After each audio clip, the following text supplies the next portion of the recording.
Bismillahirrahmanirrahim. Assalamualaikum warahmatullahi wabarakatuh. Alhamdulillahi rabbil alamin. Wassalatu wassalamu ala ashrafil anbiya'i wal mursalin. Nabiyyina wa habibina Muhammad wa ala alihi wa sahbihi ajma'in. Wa man tabi'ahum bi ihsanin ila yaumiddin.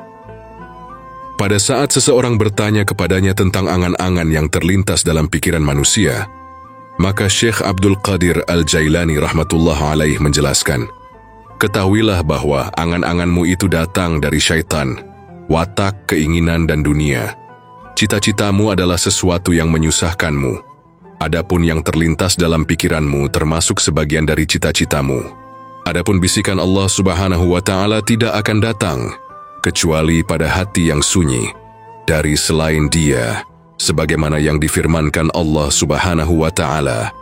Qala ma'adzallahi an na'khudha illa ma wajadna mata'ana 'indahu. Yusuf berkata, aku mohon perlindungan kepada Allah dari menahan seseorang kecuali orang yang kami ketemukan harta benda kami padanya. Quran Surat Yusuf ayat 79. Jika Allah Subhanahu wa Ta'ala ada di hatimu dan engkau selalu mengingatnya, maka Dia akan memenuhi hatimu dengan kedekatan bersamanya sehingga pikiran syaitan, keinginan, dan dunia akan hilang darimu. Ketahuilah bahwa dunia itu memiliki bisikan dan akhirat juga memiliki bisikan. Malaikat memiliki bisikan dan jiwa juga memiliki bisikan. Bahkan hati memiliki bisikan dan Allah juga mempunyai bisikan. Wahai orang yang benar, sesungguhnya diperlukan ketegasan dalam menolak semua bisikan, sehingga hanya menerima bisikan Allah Subhanahu wa Ta'ala. Jika engkau menolak bisikan nafsu, keinginan, syaitan, dan bisikan dunia, maka akan datang kepadamu bisikan akhirat, kemudian bisikan malaikat, dan yang terakhir adalah bisikan dari Allah Subhanahu wa Ta'ala. Jika hatimu telah benar, hati itu akan menyambut bisikan dengan berkata, engkau membisikkan apa dan dari mana? Lalu bisikan itu akan menjawab, aku adalah bisikan dari anu dan anu. Aku membisikkan kebenaran dari Allah Subhanahu wa Ta'ala. Akulah penasihat bagi pecinta Allah Subhanahu wa Ta'ala. Sesungguhnya Allah Subhanahu wa Ta'ala mencintaimu, maka aku mencintaimu. Akulah utusan dan akulah bagianmu dari keadaan nubuah. Berusahalah untuk mengenal Allah Subhanahu wa Ta'ala, wahai ghulam, karena hal itu merupakan induk bagi segala kebaikan. Jika engkau memperbanyak ketaatan kepadanya, maka Dia akan memberimu ma'rifat kepadanya. Oleh karena itu Nabi SAW bersabda, "Idza ata'a al-'abdu rabbahu a'tahu ma'rifatahu, فإذا ترك طاعته لم يسلبها منه بل ينقيها في قلبه ليحتج بها عليه يوم القيامة يقول له ما يرتك بمعرفتي وتفضلت عليك بها لما لم تعمل بما علمت." Jika seseorang menaati Tuhannya, maka Dia akan memberikan makrifat kepadanya. Jika ia meninggalkan ketaatan kepadanya, maka Dia tidak mencabut makrifat itu darinya. Bahkan Dia menetapkan kepadanya agar dia dapat menuntur hal itu terhadapnya pada hari kiamat. Dia berkata kepadanya, aku telah mengistimewakan kamu dengan makrifat kepadaku, dengan itu aku melebihkan kamu. Tetapi mengapa kamu tidak mengamalkan apa yang telah kamu ketahui?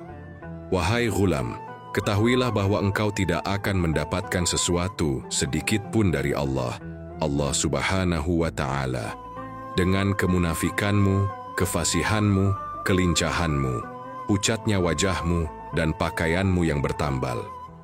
Sesungguhnya semua itu dari syaitan, nafsu, dan syirikmu dengan makhluk, dan engkau mencari dunia dari mereka.